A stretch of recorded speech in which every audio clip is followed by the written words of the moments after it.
Give me the lumber. I think you want to hit the 2 iron, boss. Said I want the big dog. I know I hit it into the water. Well, why do they even have water if you're not supposed to hit it there? Because it's fun! We're having fun! Yeah. I've been golfing all my life. I eat golf. I sleep golf. My wife get mad at me. All I do is golf.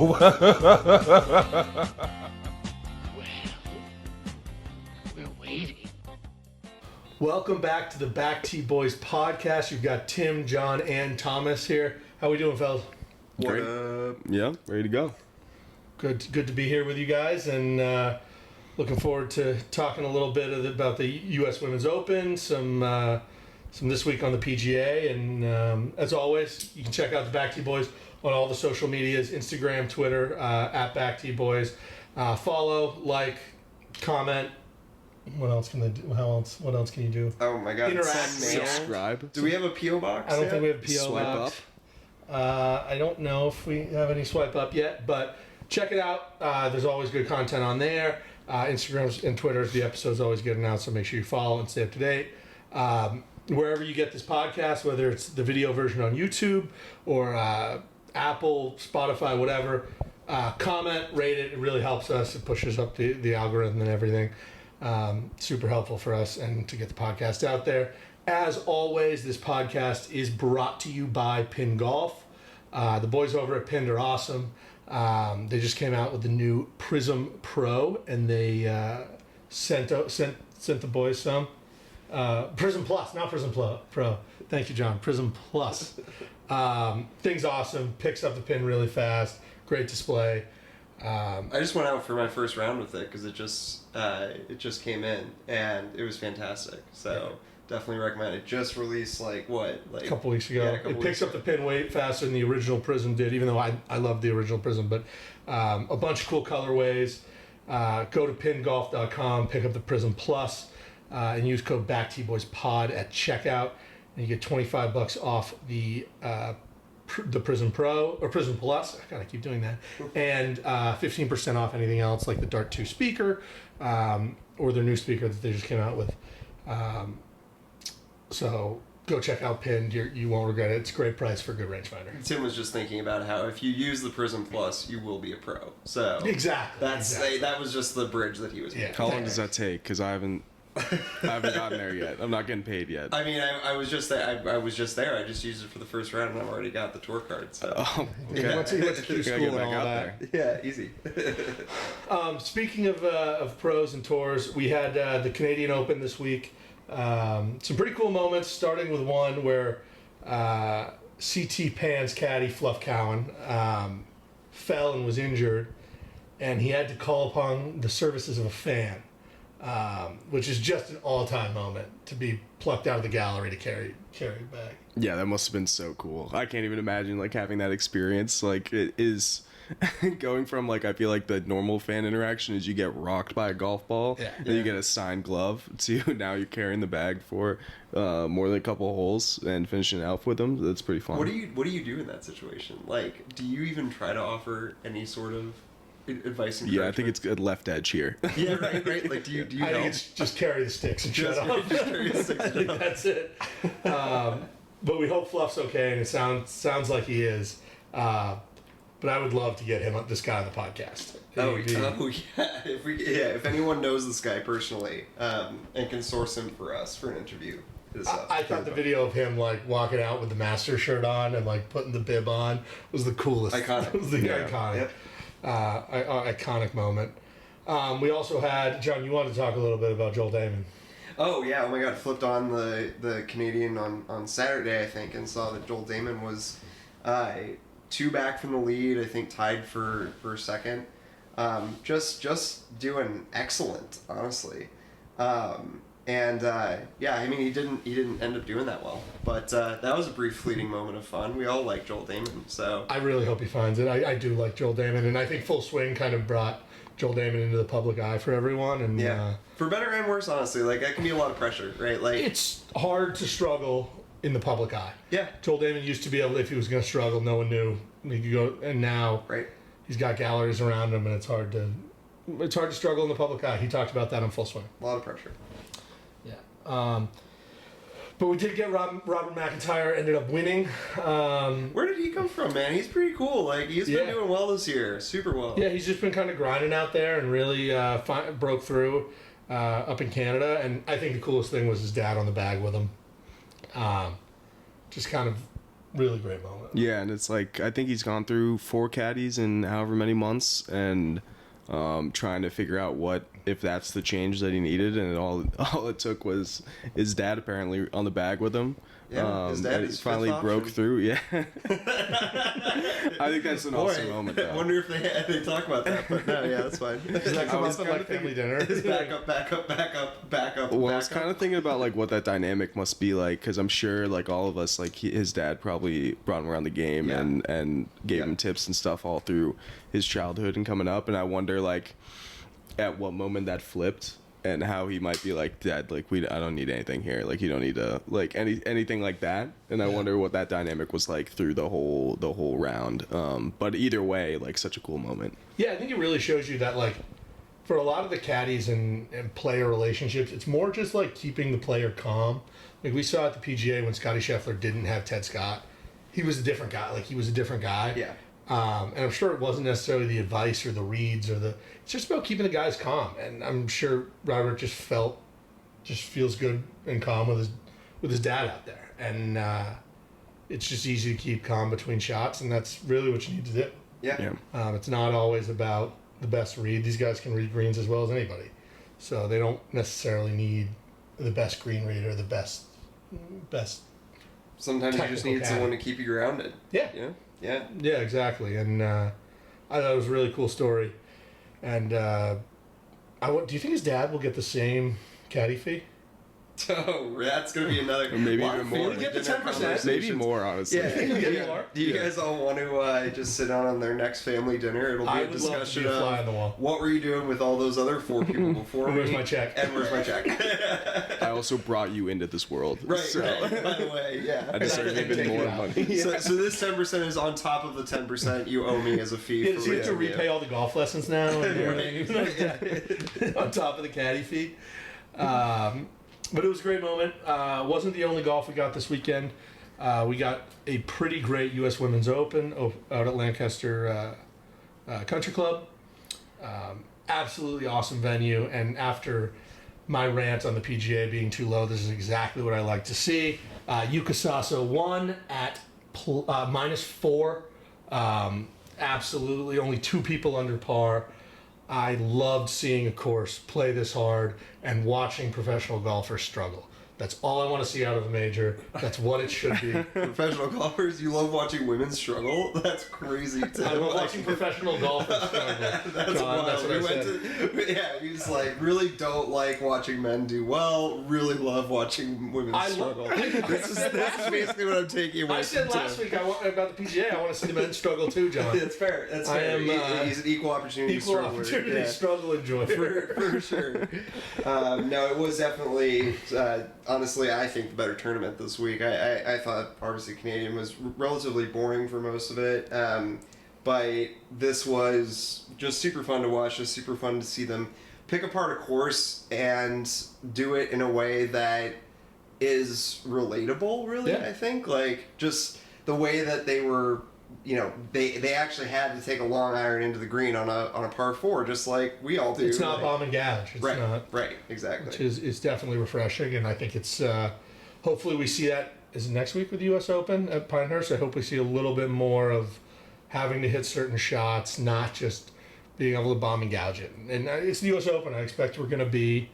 This is not our U.S. Open preview show, but I expect it will be. Yeah, next Similarly, week, yeah. par will be a good score. So in terms of the difficulty, how'd you feel about Nelly Korda and her blow up? I think it showed just how a major should be. Even the best player in the world can make a 10.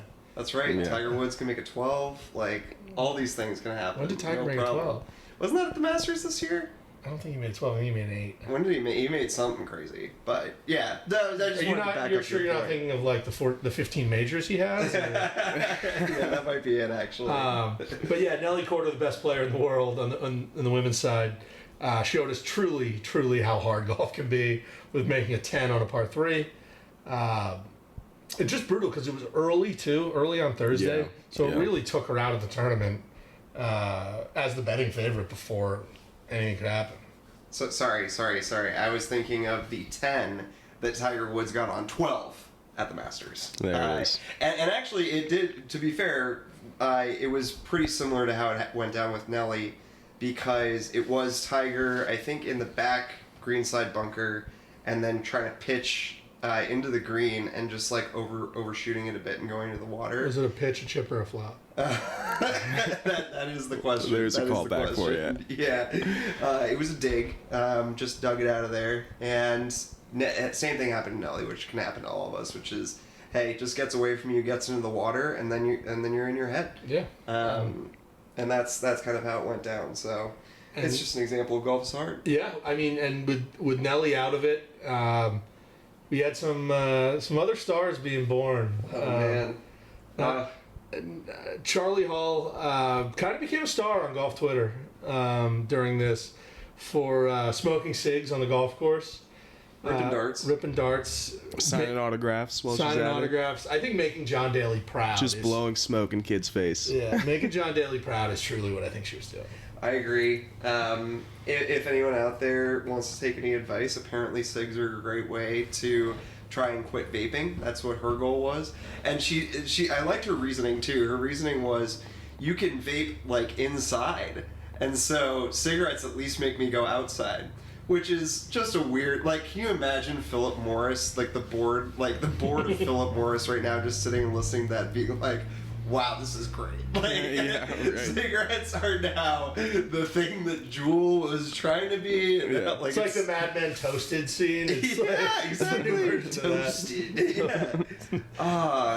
Yeah. Yeah, it just I loved seeing that. Just kind of like relatable. She was playing with she was like interacting with the crowd, and added some excitement out there that I don't think anyone expected this week. Yeah. No, absolutely.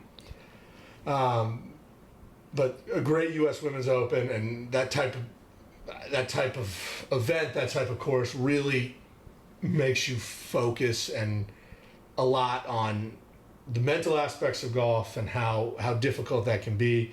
Yeah, that's right, and I think that kind of gets to like one of the main discussion parts of our episode today, and I think we wanted to talk a little bit about mental health and how it relates to golf, and also in light of a particular event that occurred involving a PGA Tour player in the past week. And so, you know, if you're sensitive to the discussion of the depression and the negative effects from it, you know, you can skip ahead 5 minutes. But essentially, you know, Grayson Murray, who had a really good year, was starting to become a name in PGA Tour golf, committed suicide in the middle, actually, of a tournament that he was in, and then withdrew from, citing illness on a Friday. And so I think, you know, the whole golf world was definitely struck by it. His parents requested that the tournament continue. So for anyone out there, you know, who was shocked that the tournament continued, you know, that is something the parents said, you know, he would have wanted for the show to go on, if you will. But I think it was really important that, or noteworthy, I should say, that, you know, the parents did actually confirm that, you know, this was a self-induced, you know, thing, and I think that it's something that people need to be aware of. So as we talk about this, I think we're going to talk a little bit about like like how mental health relates to golf specifically. Disclaimer is that we're not psychologists or anything like that, and so we're also not connecting. Not even close, believe it or not. But we're also not connecting golf to that kind of outcome. So just want to be clear about that. Like, I think that it just brings about a really important opportunity to talk about both the ways that golf can negatively impact your mental health if you don't have the right mindset, as well as the myriad ways that it can really positively affect your mental health. And so, before we dive into that, like, you know, if anyone out there is thinking of getting treatment or help for depression, anxiety, anything like that, definitely do it. I feel like a lot of our audience may be the type to just kind of like grit your teeth, but like go through it.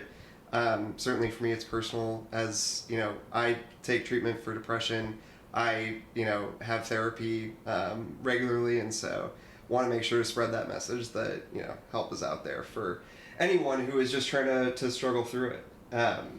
But yeah, I wanted to open the chat with, how do negative thoughts kind of invade your mind when you're playing golf? Like, what are some of the things that you guys experience when you're out playing around and you're getting, like, down on yourself, I guess? Yeah, and first I just want to say, like, thoughts from everyone at Back to You Boys go out to Grayson and his family and his friends. Yes. This is an absolute tragic situation that no family should have to deal with. And Grayson did struggle with a lot of addiction and lots of problems, and our thoughts just go out to him and his family. Absolutely. Because it's just a tragic situation. I think negative thoughts are so easy to come into in golf. Yeah. It's a game that you can get so high with and so negative with, and even hole to hole or shot to shot.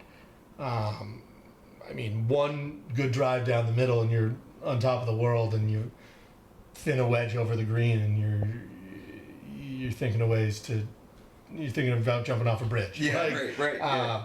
I think that's part of trying to conquer this game in a way is really trying to keep those negative thoughts at bay and try to focus on the positives. And I guess that seeps into life too, and one of those life lessons you can hopefully take from golf is trying to, even in bad moments, take some joy away, take some enjoyment away. But it is really difficult. Yeah, and I think like that was a great analogy there, because that's what I think of when it comes to like the negative portions of it. Is like you're building your way through a hole, and you might hit 2 great shots and then just a horrible third one, like going into a par 5 or something like that. And that's where you're like, I did all this work and now it's gone almost, because you had a negative impact at the end of it. But yeah, that's where it always seeps in for me, because it's like every hole is that, and in the round overall too, it's like I had a double bogey back there. How am I going to make up the ground there? Like, am I going to just throw it away or not? But that speaks to a broader thing, right? Like the pressure that Yeah. you're putting on yourself. Like, Yeah, and I think for me, I definitely can like curse and not necessarily yell, because I'm not a yeller. You guys know that. But I can definitely get like upset on the golf course, but I definitely have more of a positive. It does so many positives for me. Getting away from my phone, getting outside, and I will dive into that in a little bit. That it's hard for me to think of it as a negative, other than those like one shots where you hit it off the toe super bad into the water, and you're like, I just threw away that hole. Like, now I'm just gonna wait until the next tee box or something like that. And that's where it pops in for me, where I'm like, okay, well, throw that one out, sort of thing. Yeah, and you are better at that than I am, and I think my problem is when that starts, when I hit a bad tee shot, you're an idiot. Right. I go with you're a schmuck a lot. I'll say that a lot to myself, and that's not going to help my golf game. Not going to help anything. The other thing too is like it's an individual game, and I remember playing tennis growing up. I was definitely better at doubles because I had someone else to check me and stuff like that. And then when I stepped into the singles courts, it was like, oh, all of a sudden all this pressure's on me and it's me alone. Yeah. And golf brings that out in you too, because it's never like at least for me, it's like never the course's fault. It's like I messed up. Yeah, like and there's also, even if you're playing tennis, right, there's not the other person made a mistake. Yeah. There's none of that anymore. Yeah. It's just you do as well as you do. Like, that's it. Like, yeah, it's like unforced errors is like a stat that you're always tracking in tennis, and it's like that's all on you. You completely gonna own that. And for golf, no one's ever hitting a winner against you, so it's like there isn't a stat that says, oh, okay, I can just throw that one out. And as much as golfers want to come up with an excuse, it was the wind, it was the whatever, it was the spike mark that threw my ball offline. At the end of the day, it's not, and it was you. You hit a bad putt, you hit a bad shot, you lined up wrong.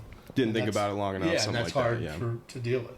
And I also do think that there are certain ways in which golf can be an amplifier. But what I mean by that is, like, if you're taking something into it, if you're taking bad feelings into it, you could just have bad feelings throughout it that are amplified by whatever's going on, right? Like, totally. Similar to how, for example, with drinking, which Nat, it's not a direct parallel, but if you're super happy and you're having a good time with friends, like going out and having a few drinks could be great. But also, if you're in a tough mood, like having a few drinks could be really, really challenging for you're getting yourself out of that, I guess. And so, not an exact parallel again, but going into golf, like you can find the negatives in it if you're going into it with that mentality. And I think that it is important to try and set some of those things aside to allow golf to do that therapeutic work on you when you're out on the course. Yeah, another thing about it being like such a personal sport that it's unlike any other sports in that regard. That when you do, like, I guess when I make a mistake, for instance, I'm like, that's lazy. Like that's usually my first thought is like my head's not there, and it just depends on the day if I'm gonna check in or not. Like if I'm actually gonna like lock it up and go and try to have a better round, or if I'm just going to be like, well, it's just going to be a lazy day, and I'm just like not really going to care if I start hitting shots offline or I'm chunking it. I'm like, okay, well, you weren't really focused on that one, and it's all on you, sort of thing. I think golf also, unlike other sports, there's ways to kind of get out that anger and get out you being upset. Whether you're playing football and you can literally go hit somebody, or you're playing basketball and you can play physical or hit a three, or something to get it out. Golf, you just gotta sit with it and get rid of it, and that's really hard to do. That is honestly the hardest thing, and I struggle with that more than anything. Is just sitting there brewing and like 3-4 holes, and then you just end up blown up and it ruins your whole day. Especially if your driver is bad, because like it would feel so great to get out your anger by smacking a drive, but if your problem that day is your driver, and you don't want to just go hit a 300-yard slice instead of a 275-yard slice. And it's like the hole's over, like, you didn't even get a chance to hit a good shot. Even if you hit a good shot with the iron when you drop, it's like, well, the hole was kind of over anyway, so it doesn't even feel good. Right. Yeah, that's the type of like spiral that you can kind of get yourself into. Yeah, I totally agree. And I think that's a lot of why we see kind of this rise of sports psychology, and specifically like golf psychology. And I mean, we saw it in one of the episodes of Full Swing this year. I can't remember which one it was, but it was with Wyndham Clark and Joel Damon. I can't remember the name of it or what number it was. But we saw a lot about the work the tour players do with psychologists and focusing on getting their head right. Yeah. And I think that is super important in golf, and I think it's not just something that pros should utilize. Obviously, pros have the ability to go to a specific sports psychologist more often, have them as part of their team, but there are things we can do as amateurs to try to fix that. Yeah, and I mean, it's also, if you don't have access to your own personal sports psychologist, sometimes it really is just, it could be therapy, it could be self-therapy. You brought up the book, Golf is Not a Game of Perfect, which is an excellent read. Quick, too. It's the audiobook, I think, is an hour and 38 minutes. Puts you in the right mindset for what to expect out of your game of golf. Yeah. And I think that's what's really important is, for just the average player out there, like, get your head right before you go into the game. Let the game kind of solve, therapeutically, some of the other things that you have going on instead of adding on to, what else you have going on in your head and in your life. Yeah. I think you even see that in the professional level, like John Rahm, now that he's a staple, not on tour anymore, but... A tour. But, when he started, really becoming like the world number one was when he started getting his mental game in check, and he was doing a lot of work off the course on that. Specifically. Man, people do forget he was a head case. He was a head case. And he managed to figure that out, and he'll still have his outbursts and stuff like that, as we all will. But no, he looks pretty good, honestly. That's the thing. He's very it's easy when you got $110 million in the bank, it's not as much. But yeah, you can see this stuff working out there on the professional level, even so. Yeah. And you mentioned Golf is Not a Game Perfect. Dr. Bob Rotel was kind of one of the early people into this and has a bunch of great books. That was his first. I'd recommend everyone read it. I've been trying to get Thomas to read it. Hopefully after this segment he'll take the hour. But all of them are great, and it is I mean, some people need more than that, but I think I would encourage anyone who really cares about getting better, and especially if you've played golf for a long time and practice and just have not been able to see that drop from wherever it is. Like I'm trying to do it right now. I've been a 5 for however long, since high school. Yeah. And I'm just trying to take that next step and get down a little lower. And I think a lot of that for me specifically is kind of getting my head right on the golf course. And I mean, you guys have seen it. It's not there. I mean, I'm still getting pissed at myself and calling myself names and tossing clubs. And I got to stop that. It's I think the biggest problem in my golf game right now. And it's crazy when you really think about it, just how hard it is to lock in for a round. And to be fair, I don't think everyone should have the onus that they have to go in and that they have to go to work. You know what I'm saying? Yeah. Like, we don't want that necessarily. It's supposed to be fun.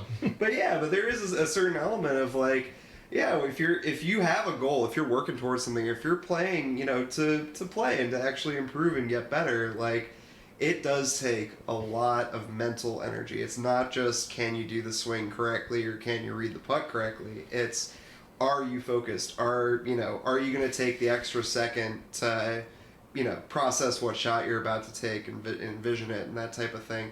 And it sounds stupid because it's all the same things that golf coaches and stuff will say to you over the years. But like when you actually go out and do it, like there was a putt that I had this weekend where I went back and I was like, oh yeah, I totally just kind of like stepped up to that and didn't even. It's like when you're on autopilot when you're driving, like didn't have a plan. Didn't have a plan. Just like did it. Was figuring that it would be a 2-putt or something. Like already had sold off the idea of a 1-putt, and it ended up being 3 putts because I wasn't focused. And again, we don't want that to be a be all end all, but like it's a key. And that's why a lot of these golf psychologists now talk about having a routine before you hit, doing the same thing. Because that kind of gets your brain into that focus mode, and it's easier to have fun between shots and have fun with your buddies. But then when you're hitting the shot, and I think all of us care enough about golf where we want to play as well as we can. When you're in that shot in that moment, you're truly in there and you have a plan and you're focused on it. Yeah, I think like I said, the biggest thing for me is like the benefits you see out of it too. Yeah. It's like for me with golf, it's like disconnecting quite a bit, and also having being a very competitive person, something to work on that's just like against myself the whole time. And that's really what I get out of it more than anything is like I always have something to improve on.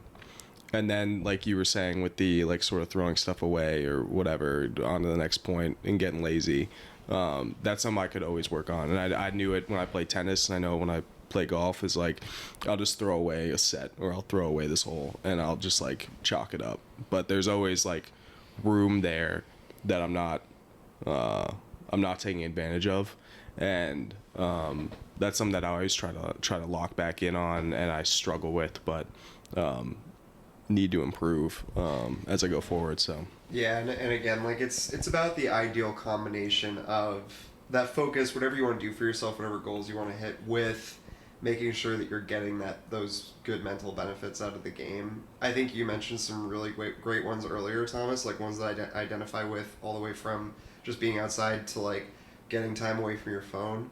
One interesting one is patience. And man, I am an ADHD type of psycho. Like, if I am watching a movie, I am also on my phone. If I am, on my phone, then I'm also watching something. Whatever the primary thing is, there's always a secondary thing. And with golf, the great thing is that, especially if you're like walking too, like you're hitting a shot and you're walking to it. And there's build up right to that next shot. You're thinking about it in your head. And all of that ends up being what's it called? Delayed gratification. Delayed gratification and practicing the ability to take things one by one. Yeah, it is one reason I also I want to walk more this year than I have in the past. Yeah. Because a lot of times when you walk, your phone's in your bag. It's not, you get a cart, you have it right there and you'll check it more. And not that that's necessarily a bad thing, but it kind of gives you that kind of break from the real world where no matter how great things are things are going, like it's always stressful. Work's stressful. There's always something going on, and that that 4-hour break that golf can give you with your buddies or even with a stranger that you're getting to know. Yeah. Is just so good for your well-being. Yeah, and I think the Back T Boys in general are mostly like kart fans, but I did walk this weekend for the first time in quite some time, and one of the things I remembered is that I always felt like I played better when I walked for 2 reasons. One, you're staying a little bit looser instead of letting your muscles stiffen up by sitting in between shots, and often when you're going in a cart, you make such great time that you are just sitting there waiting for someone else to shoot, for a group ahead of you to go, whatever. If you're walking, you're just really always moving all your muscles that you're engaging in your swing. The second piece is, if you're walking, man, you don't really want to have to go any farther than you have to. So it really motivates you to hit the safer shot. It motivates you to hit the, to focus perhaps better on making sure that you don't have to take any more steps than you need. Yeah, and I think it also is just, golf can be such a great confidence builder. If you're playing good golf, if I'm in a stretch where I'm playing really good golf, I feel more confident, like, in life. Yeah. About just, like, everything. I don't know if I get that, to be completely honest, but I do the delayed gratification thing clicked with me, because it's like like you can be having like 3 or 4 bad holes in a row, but then we all know like the feeling of like flushing the ball with any club, and immediately you're back into it. And that's like, you're just waiting for that moment again, and you just like want more and more of it. It's almost an addiction, which golf definitely is for me.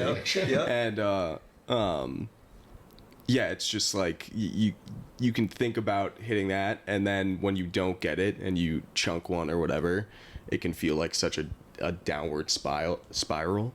But if you just keep working and you keep focusing, you have that pre-shot routine. I think that's something that I could definitely work on. I know for me, I stopped taking practice swings a while back, because I'd take a practice swing and it'd be good, and then I'd hit a poor one, and my dad was like, "Why are you doing that? Just hit the good one first and forget about it."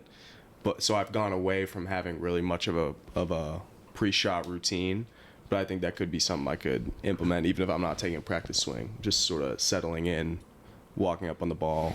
Usually, like, especially when I'm walking too, I'll be like already thinking about what club I'm going to take out and stuff, and I'll just like rush to it and just get going again. And that would be an opportunity to sort of slow down and actually like put the bag down and think about it. But yeah, there's so much to work on just in the headspace of golf. More than even the club head path or any of that. So and that's a great point. We've talked about a lot of like the impacts that a good mental game can have, and the mental health benefits it have. Do you guys have any kind of steps that you're trying to take this year, or goals you're trying to get? I know we talked about regular golf goals, but specifically with the mental game, or just with the kind of mental health aspect of golf? Mine's just always been like, forget about the bad shot and move on to the next one. Because that, again, coming from tennis, that was always the thing. It was like, it'd be in my head immediately, and my dad, my coach, and everyone would be like, you just hit the next one and move on to that. Same thing with like hole to hole, shot to shot. That's something I've always tried to work on and definitely can use improvement at. But I always see that where it's like, now that's in my head, I'm not thinking about the next shot. I'm like, oh, I just chunked that one, don't do that again, and then I top it.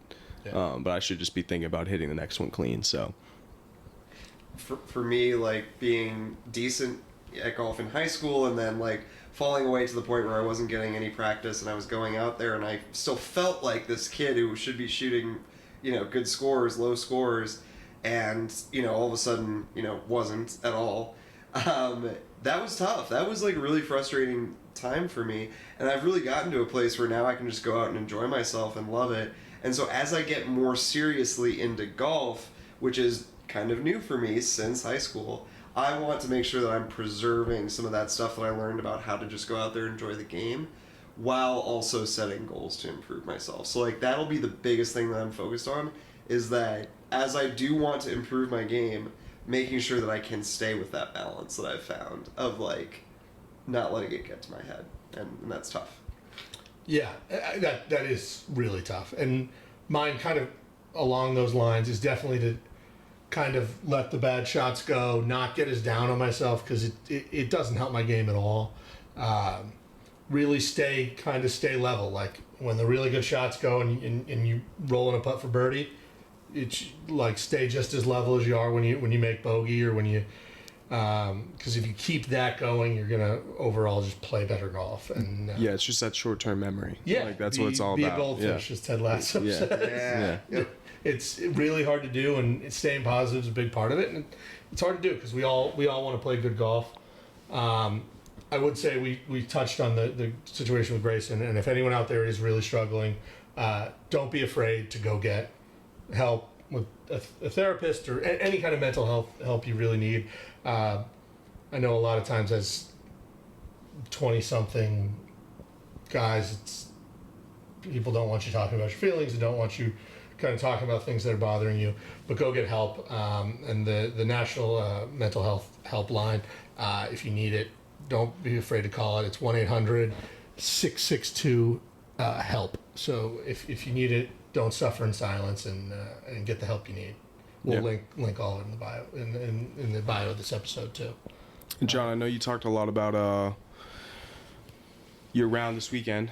Yeah. Why don't you fill us in on what's going on with the golf game? Yeah, so some exciting updates. I did get fitted for clubs for the first time ever this weekend, which was super exciting.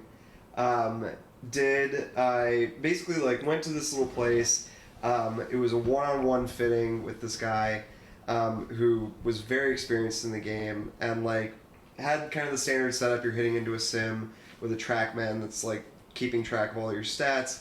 And for anyone there who also hasn't done a fitting, which was me, to be fair, for some of you this may be a recap, but basically just starting with a baseline of the club that you're trying to fit. So in this case, I started with my driver, hit a few balls there, get an understanding of what is the average shot, including quote unquote good misses, not outliers, things that you might actually just hit on the golf course.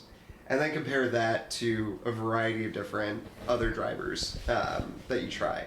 And a really good golf fitter will not just be giving you other stock drivers, but will be adjusting the shaft, be adjusting the club head loft and face angle, as well as the grip. And so that was a really great experience for me because, I got all of those things, and it was all very data-driven. So got great service from Don at Tyson's West Golf. If you guys are in the area of Virginia, go check him out. But just as a quick overview, so what was in the bag was my TaylorMade slider driver, SLDR, from 2015. Hard club to hit right. It was not a very forgiving club, but you guys can attest. I've had some power hits with it for sure. But it was always my least favorite club because I was least confident in it. And so, you guys already know, but you guys would have been able to guess, right, what driver I went with. It's the Ping, the 430 at this point. It's so dominant in the market, it seems like. Obviously, there's variations of it. And there are a couple other good competitors. The AI Smoke from Cobra was okay. Callaway, that's right. And there were a couple others that I tried, and they just really did not hit the same as the Ping 430, and that was just a great club. Did you try the QI10 or the? Did try the QI10. What is it? The Cobra's a dark speed, right? I think so. Yeah. Didn't try the Cobra. I tried the Mizuno SPX, which he said was kind of like a dark horse.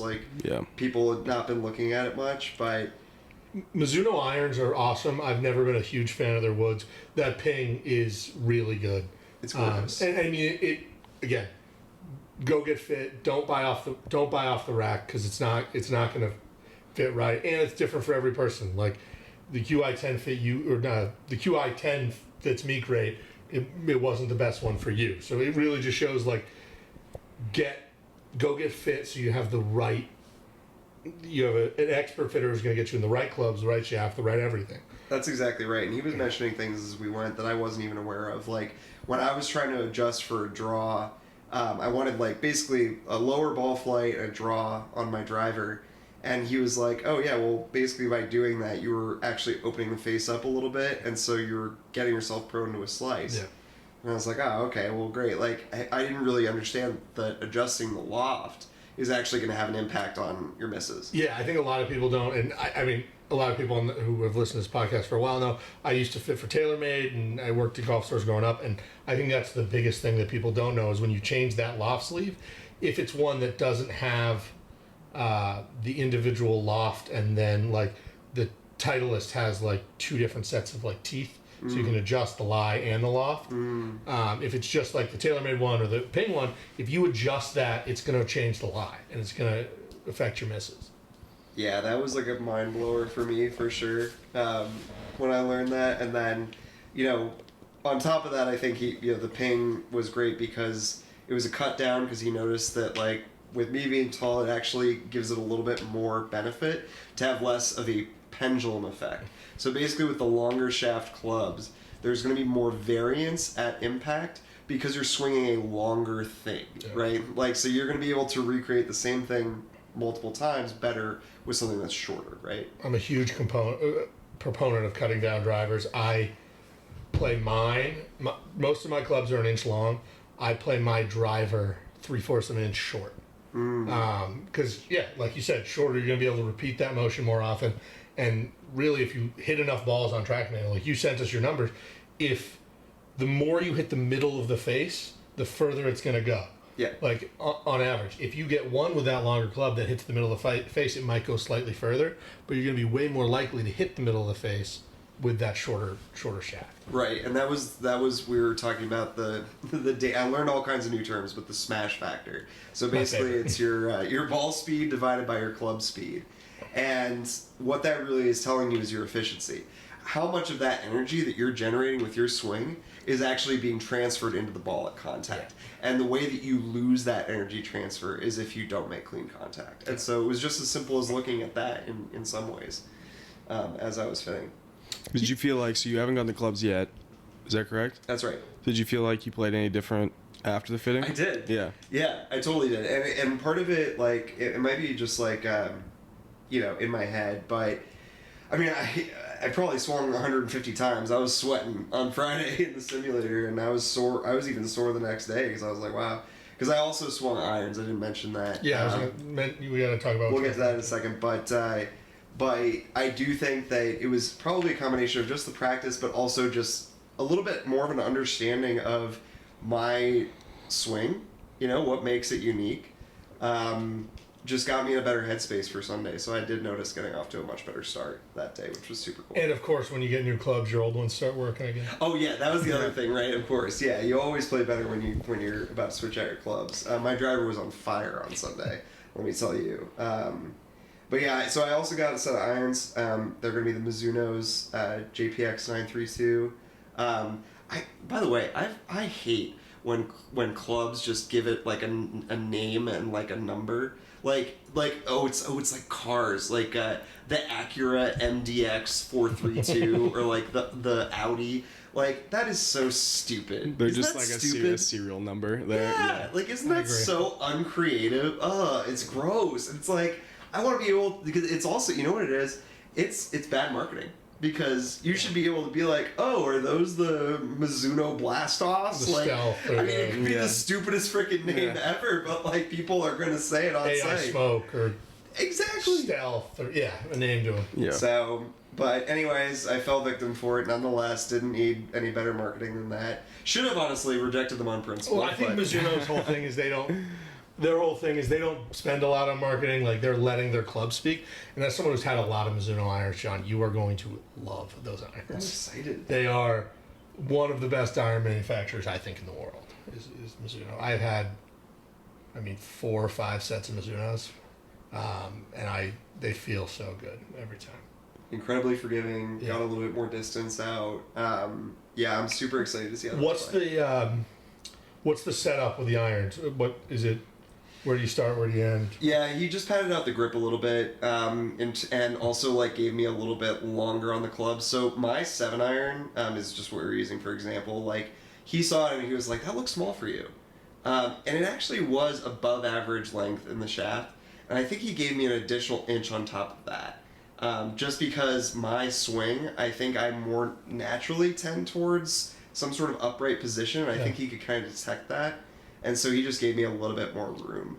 on I'm that. more meant set up where, like, are you carrying a 4-iron? What's the set Oh, through? great. Oh, yes, good question. So I currently do 4 through A, and I am getting 4 through A. Talk with again. Yep. So I asked him, like 3-iron, like, what do you think? And he was like, do you hit your 4-iron well? Do you play it all the time? And then he's like, do you also have a hybrid? And the answer, I really just didn't need a 3-iron, and he was able to tell me that. Which Yes, was so great. I know you have 3-wood. That's what you love. But Yeah. do you have the hybrid too? Yep, I do have Yeah, the okay, hybrid. Both yeah. of those are the stage 2. 3 hybrid? Yeah, 3 hybrid. 3 hybrid. And those are all stage 2 TaylorMades, and my irons were Rocket Blades TaylorMade. So all about the same TaylorMade era for those. Yeah. But great fitting experience. At the end of the day, like, he charged me retail for those gloves, and so I mean, what I got is one-on-one fitting experience from an expert who was efficient about it and got me fitted for whatever clubs I wanted. When I finished with the driver, I hadn't even asked, can I have an iron fitting too? And he was like, well, I got some time. Do you want to do anything else? And, what I was seeing across a lot of different fitters in the area was like, oh, yeah, you can get your irons fit for 200 or your driver for 200 or your full bag for 500 or all this stuff. And, like, they look kind of janky. So, Was there a fee for this, your fitter here? no fee, just That's charge pretty me the nice. retail. Yep, that was it. And I'm pretty excited about it, and he was super cool. So yeah, definitely recommend that experience. But in general, if you're looking for a golf fitter, my first tendency was, first of all, like, retail is gonna be tough. Like definitely, like, Dick's Sporting Goods is probably the lowest you can get. Like, do not go to Dick's Sporting Goods for a club fitting, because it's basically just going to be them letting you try stock clubs. Yeah. And I think, as someone who's worked in a golf store, there are good fitters who work in golf stores. Yeah. But it can be hit or miss. And at the end of the day, if they've got stock in the back, Yeah. are they going to be trying to push you towards that? Right. And it's not that they all are. And I think a lot of people don't realize that if you're getting fit and it's just a longer club or the lie angle changed, it's the same price as, you're not paying more to get the club from TaylorMade or Titleist longer or lie angle change. Right. You might pay a little more for a different driver shaft or a different grip or something, but it is, at the end of the day, the same price as what you're going to buy off the rack. Yeah. And a lot of people do overcharge for fittings, and not that necessarily paying for a fitting's bad. If someone's trying to charge you $500 for a fitting, do not pay $500 for a fitting. There are very good people who charge nothing or a very reasonable amount of money for a fitting, and I think a lot of that is just talking to people in your area who have been fit. Yeah. There's a lot of very reputable brands out there that are focusing more on the fitting thing now, like a Club Champ or one of those that do a very good job. There's a lot of great fitters in every area of the country. I was also kind of impressed by the Golf Digest Top 100 Yeah. Fitters. If you get a chance to look at that, I actually, what I think made me trust it was they had specific locations of, like, a Golf Galaxy that they said this is a good place to get fit. Yeah. And so that meant that they were looking into, like, hey, this guy is a master fitter, this girl is a master fitter, like, whatever it might be, like, they have the experience necessary at this location. And so Tyson's is on there, go check it out, but definitely check out the list if you need any help. And like Tim said, solicit help from anyone else who's had a really good experience. Yeah, and everyone should get fit. Everyone's swing is different. There isn't anyone who's the same. And if you are in the market to buy new clubs, if you're not getting fit, it's just kind of a waste. Yeah. It's one thing if you're buying used, just getting into the game. And I think there's also this myth out there that I hate, that I'm not good enough to be fit, or I'm not. Right. It doesn't matter. Or that it's much more expensive. Yeah. And in certain cases, if you're going out there and you're saying, hey, I intend to buy clubs today, which you're going to do anyway. They'll fit you for free. They'll fit you for free. And honestly, the high handicap needs a fitting arguably more than the low handicap. Right. The low handicap can pick up any 7-iron and within 10 balls is going to figure out how to make something happen with it. Right. Not that, obviously, a club that's fit for them will be better, but they'll figure out how to make it happen. A 20 handicap doesn't have that ability, where the club that's in their hand and the it being fit to them and making sure it corrects for their miss and everything is way more important. Yeah, you're going to have funky eccentricities in your swing, Yeah. the higher handicap that you are, and this is going to account for those. Yeah, so don't think you're not good enough for a fitting. If you're getting new clubs, go out there, get fit. Whether it's starting at like a demo day at the course, a lot of those guys do great as long as they got a track band there. They'll do great. Somehow go get fit, and it will improve your game. And John, I can't wait to see when these clubs come in, what happens to your game and where it goes. Because We'll do an update. We'll get some Yeah, media we'll have from to. Tyson's Golf West. yeah, Tyson's West Golf. I know they're gonna do once they come in, do kind of a fitting. You said. Yeah, we'll do a little And gap we'll- analysis. Yeah, so hopefully we'll get some content there and film it and Excited to get get something back on that. up on Yeah. the YouTube. Well, while I was off doing that, you guys had a little adventure down south. Yeah, we did. Thomas and I spent a little time down at the West Bay Club down in Estero. Longtime listeners of the show are very aware of the Pete Dye Design West Bay Club. Thomas and I got 2 rounds plus 9 extra holes in. I won 1, you won 1. No one played great the whole time, I would say, but Wait, he won his second against him? I won the first match, he won the second match. Yeah, but that's your second all time, right? No, not straight. No, up. not straight the, up. the match. Yeah, I won. yeah. I won straight up both times. I was not 3 playing if good you count golf. The extra 9. But Thomas, I'd love to get your thoughts on the first time at West Bay. What you thought of the course, the whole. Yeah, I had a good time. I mean, it was hot, which, I mean, it's not June in Florida. my cup of tea, but You didn't get burned though. It looks yeah, good. yeah, a lot of sunscreen. But yeah, it was good. So got off the plane, went to the house and changed and went and played 18 immediately. Not much food in my system, so the transfusion on the We front brought nine some transfusions. I made a couple really pretty got to strong me. ones. Couldn't find anything on the tee. The first Couldn't even round. find the tee itself. Couldn't after a find couple it. Of those, Those back transfusions. tees are sort of tucked away. It's a tough track to not have a tee ball at. But funny enough, scored better than the next day where I was finding the fairways, which was mind-boggling to me because I felt like I played so much better the next day. But The wind was up the next day. though. yeah, I have a bone to pick with Pete Dye in hole 16. Well, so listeners of the show know my problems with the redesign, and they flipped the 9s. Old 16, Thomas has some issues with. It Yeah, is, my- I truly believe one of the hardest holes in the state of Florida. My God, was that hole awful? Yeah, what's the deal? So this It's not awful. He just stunk. Yeah, I mean, talk about a bad mental game. Every time I stepped over a long iron, because it's a par 4 straightaway, huge landing area really to get over some water on the right. Starts getting thin. Water way back left, but nothing that my driver couldn't. It was perfect for that distance. And then you're hitting about a 180-yard shot. Has to clear 180 yards to get to a green that's about 190, 200 out from where my tee ball was landing at least. And if you put it right at all, you can't even see the green. You're just going over shrubs and trees. And right, you on a tee ball right, you run out of room fast. So Yeah. I lost the ball there right. So first day I put mine right into the woods and I dropped as far back as I could where I thought a 4-iron could still get over. And I sliced it out to the right, and I knew I picked my line, and I knew it was dead. It went right. It might have gotten up there, but it was in the woods again. So didn't play that well the first day. The second day, I found the driver, hit one clean in the middle of the fairway. Still had, I think it was 191 to clear, and hit another 4-iron, and this one slid to the right again and didn't find it up there. I thought it was going to be safe in the bunker. Instead, I found Ashton's ball. So dropped again.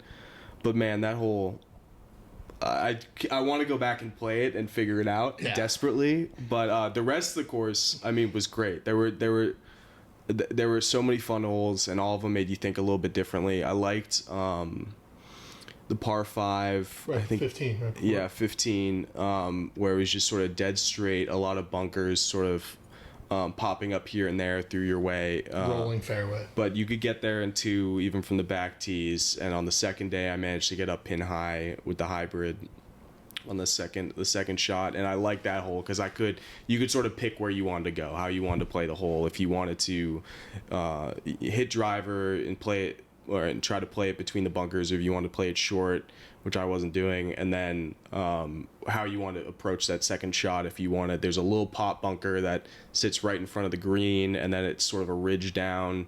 So you have to play a perfect speed ball up there. I know you hit an approach shot that looked like it was going to be perfect, hit the green, skipped off into the shrubs. Managed to make birdie, I think, right?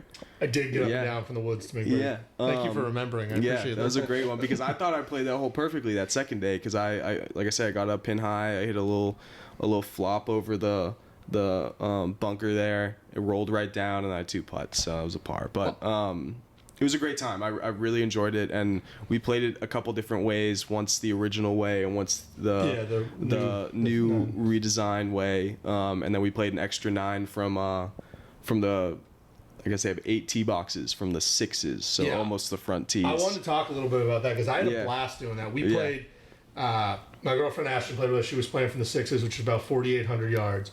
So we played 18 in the morning, and then we went out to play. We didn't know if it was 18 or 9, what we were going to do. Got too hot, so we only played 9. But we played from 4,800 yards, and I had a blast. Yeah, it was a great time. I was on the collar on the first green, drove it over the second green. It was so much we should do that more. Yeah, you saw it was really. I thought it was perfect for an additional 9. Yeah. Because it's a different way of seeing the course, and it was it was a blast. I mean. Yeah, and I think the reason I brought it up too was because I'm hitting these, I think 5 or 6 irons for the most part into every par 4. Or if it was a par 5, then I was playing some of the other clubs in my bag, because I was either trying to get there or lay it up. So it was fun, even off the tees too. I know after 1 you almost lost it in the woods, and 2 you lost it. You went long at the green. 2 I went long. 1 I was on the collar. I made birdie. Oh, right. And I was thinking of 2. So it really made you think completely differently about the course. And I mean, talk about getting lazy over golf shots. I definitely was, with it getting really hot and humid. So I didn't even play that well, but I had a great time doing it. I think there is something to that, though, of playing different tees. You can get really good at a course if you're a member, let's say. But if you want to get really good at golf, you want to switch it up. You want to get a different experience every time. Yeah, and if you're ever you feel bored with a course that you're playing a lot, or you're with your buddies on a golf trip and you want to just try something different, I would really recommend doing it. It was a blast. I know I've said that 3 times now, that it was a blast. But even the landing zone, there's a lot of water on this course, so the landing zones change drastically from the back tees. And what club you're going to be pulling, and making sure you know those yardages too. You're not going to hit it deep, or if you want to try to get it all the way up there. I know I can't remember the hole now. There's one with water, and it made it drivable when we played it again, the 9, and both of us cooked them into the woods, clean over the water. Mine hit the. I thought it wasn't going to carry. Because I think it was 242 to carry. It was the 4th hole, and it hit the cart path beyond the green, and took the biggest hop, higher than the trees, into the woods. I was like, I thought I sort of cut it in there perfectly, and it was barely gonna carry. But it was a lot of fun to do that. I had a great time. It was great being there. I mean, the people who run that place are amazing, and it was a great experience. Yeah, shout out to everyone at West Bay, the pro Danny Butts, all the way down to the cart guys. They just do such a good job, and it really is such a special place. I just wish I had a little bit more money, and I could have got that hat. True, the member only hat. Couldn't get the members only logo. But on that note, on our Florida trip, I would recommend checking out State of Mind Golf. They're awesome golf kind of streetwear stuff. T-shirts, crew necks, hoodies with license plates that say golf on them. You can get them for any state. Get a Florida one. Why get not? A Florida one. You guys done it now. Florida golf. Yeah, bang. get a Virginia one. Get wherever you want to be, wherever family might be. Awesome gifts. Awesome for yourself. John's mentioned they do not have any special license plates. I think he is working on that to make sure. Absolutely, John I want a his handicapped one. His special license, but it would make sense for you. But yeah, exactly. It's already a handicapped. Go check it out. StateOfMindGolf.com. Use code BACKTBoys at checkout. Get a little discount and get some awesome golf streetwear because there isn't enough out there. But boys, it is a big week for the PGA Tour. We do have, hold the phone, another PGA Tour signature event. Oh boy. Big time. Big purse. Big purse, big field. We're talking Big milkshakes. We're talking 750 FedEx Cup points on the line this week. We are in Ohio at Muirfield Village and the Memorial Tournament at Jack's Place. Always a great stop on the PGA Tour. Very challenging. Before we get into the field, get into our picks as we will. One of the biggest things from the Memorial is the milkshakes. You saw TaylorMade come out with a couple head covers about it. And John, knowing you are a huge dessert. you Connoisseur. love our food segments and you always go full-hearted. Yes. What milkshake would you get, gun to your head, if you had to at the Memorial? There's some interesting ones here. One of them, so most of them are pretty traditional, but one of them is called a Buckeye, which is vanilla ice cream, creamy peanut butter, chocolate syrup, and a splash of milk. And honestly, chocolate peanut butter, that's kind of my go-to. I don't need the chunks from the Reese's. That sounds pretty good. You know what I would do? I would ask if they could add a little bit of malt, because I love a good malted milkshake. The Buckeye, that's a big Ohio thing. That one looked really good. I'm really intrigued by the Twix one, I'm going to be honest. Oh, yeah. Twix isn't something you necessarily see as a mix-in with ice cream enough. Right. And I think it might be my favorite candy. I love a Twix. Oh, Do you think that they would... Do you think that a they would... Twix. A Twix? Wait, what do you mean? I love Oh. Twix. Twix You is answer like Twix? fine. I think Twix is like bottom of the barrel. It's the only. It's definitely not bottom of the barrel. It's the only candy with the cookie crunch. The only thing worse than it is $100,000. 100 grand is like... Isn't 100 grand just a reskin? I don't know. What are we even talking I've about? never I gonna think buy I it. think a chunky is the worst, isn't it? It's got You're like putting coconut Twix and at raisins the bottom. and shit That's or an something. insane call. Give me that Reese's milkshake. Thank Dude, you. Skittles at the bottom. Could you pick a more basic favorite candy? I don't want my milkshake doing anything crazy. If I'm gonna do something crazy, I want just the ice cream version of that. I don't need it all blended up. So what would you go with? The Reese's. Okay.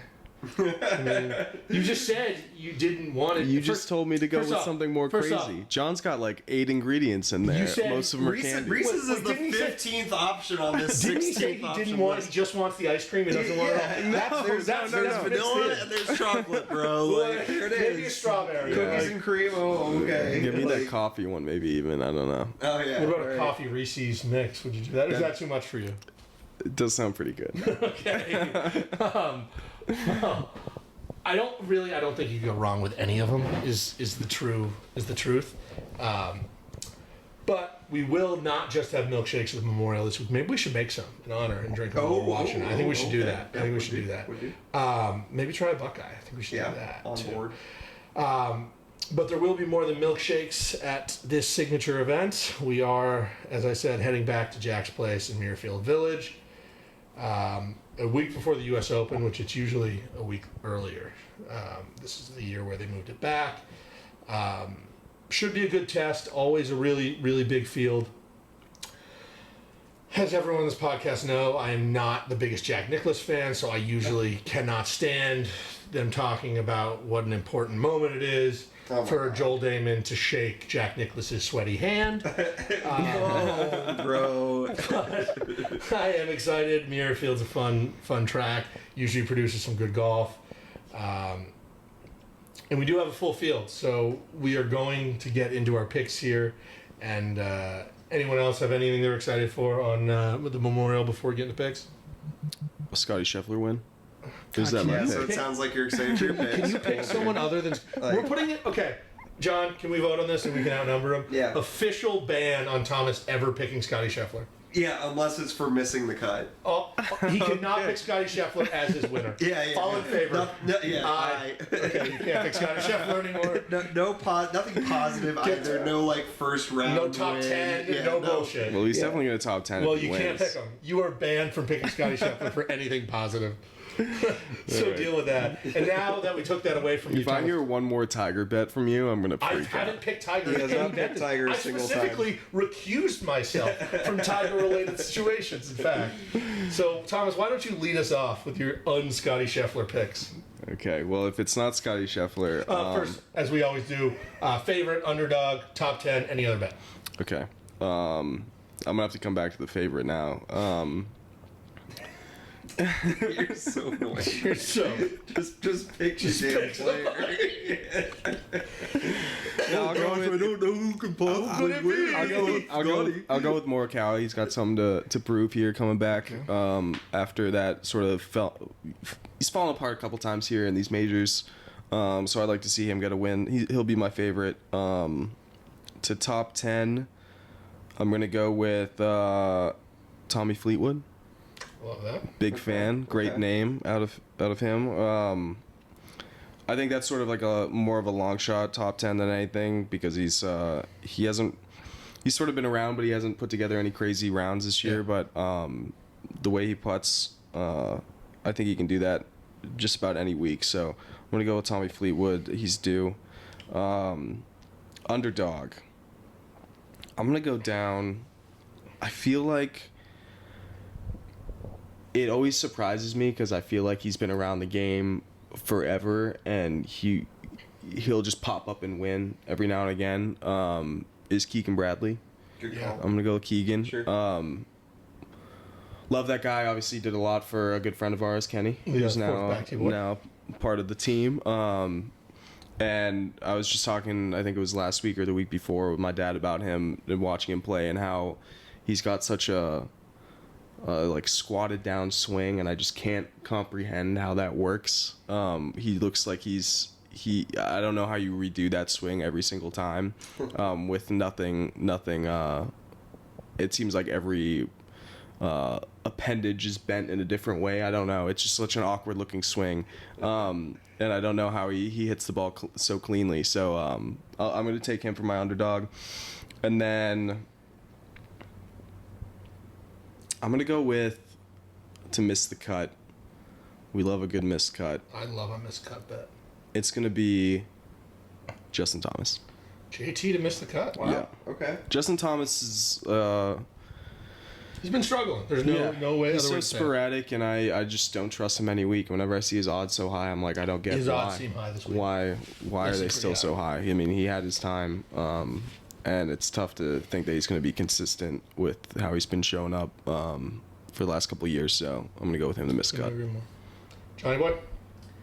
Yeah, favorite here is going to be Victor Hovland to repeat. Memorial was his 4th PGA win last year, and he's been playing well this year. I mean, he's had his moments where he just hasn't been able to finish, but I think he's a really good bet at plus 1,800. Top 10, that was going to be, oh God, wait, I've lost him. Oh, it's Sahith, yeah, for sure. I think Theegala is going to make a reappearance. He didn't do that well in the Canadian Open last week, but I think he's had enough time to consider his actions after getting cut to come back and actually play a really good round. So I'm excited for him to put that together. Shane Lowry, underdog, because why is he at plus 6,000? I think he should be a little bit higher than that given how great his season has been overall and how little people talk about him. It's just annoying. But he's been such a key part of the entertainment of so many tournaments this year. So Shane Lowry, underdog for sure. Any bet? I think Rory's going to be leading after round 1. Ooh. I think that we've seen a lot of inconsistency from Rory, but we've seen certainly that he can put together 18 good holes. Yeah.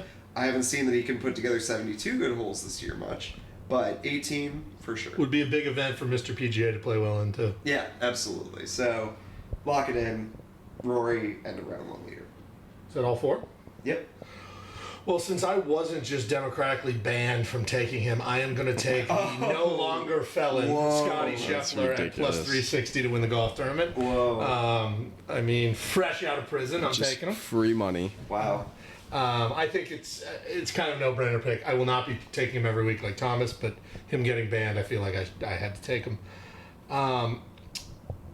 What do we say an underdog is? Can I be reminded? Plus 6K. Ooh, okay, I got to read. And we did actually specifically say plus 6,000. I thought it was 55. I gotta. Oh, yeah. It absolutely was 55, not. Dude, jeez, might as well pick Scotty for your underdog.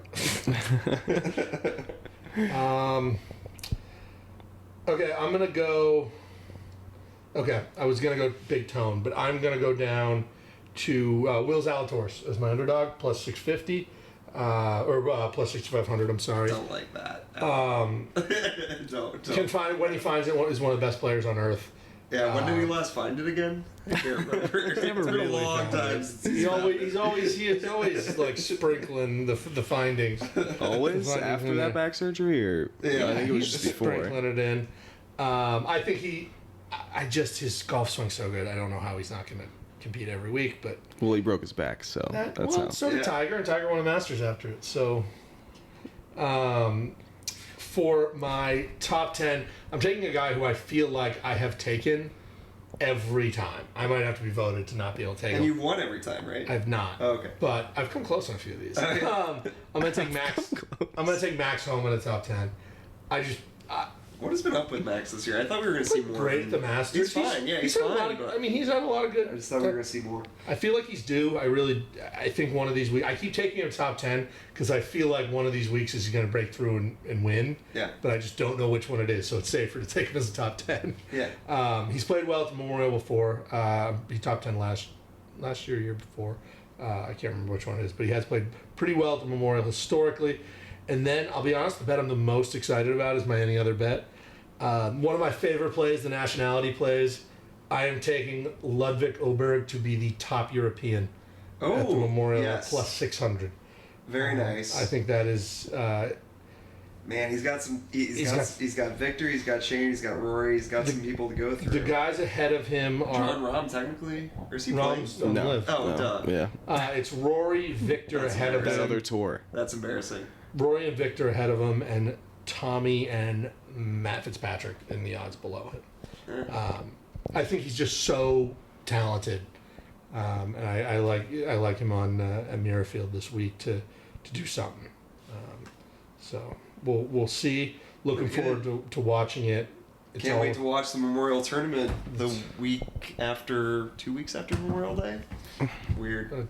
Yeah, they should have an on. Also, Memorial to whom? Jack is still alive. Jack is still alive. I don't- that's- Who are we memorializing? Who is being memorialized? God. What a weird. I've never thought of that, John. That is. Isn't that weird? Why is it called the memorial? He's not dead. I don't know. I mean, he will be at one point. I mean, they just should have called it something else, like respect. Like they used to call it the Arnold Palmer Invitational, the Right, Jack Nicklaus yeah. Invitational. But now they still call it do they call it the Arnold Palmer Memorial? I think it's the Arnold Palmer Memorial Invitational. Remembrance. I think Memorial's in there somewhere now. Got it. But it's always a good tournament to watch. Can't wait to watch it. I know you're not going to be here this weekend, John, but Thomas and I, I'm sure we'll have it on, and I'm sure you'll have it on wherever you're going this weekend. Yeah, and we're excited to give you all some U.S. Open insight next week. We will be back next week with the U.S. Open show. Any departing words here, boys? Nothing for me. See ya. Those are my two. See ya. Wise words. 2 words. Well, as always, check out Pin Golf, State of Mind Golf. Use code BackTBoys and BackTBoysPod. And make sure you keep playing it back. It's Nice job, It's my boys. week to almost piss my pants. Oh, that's...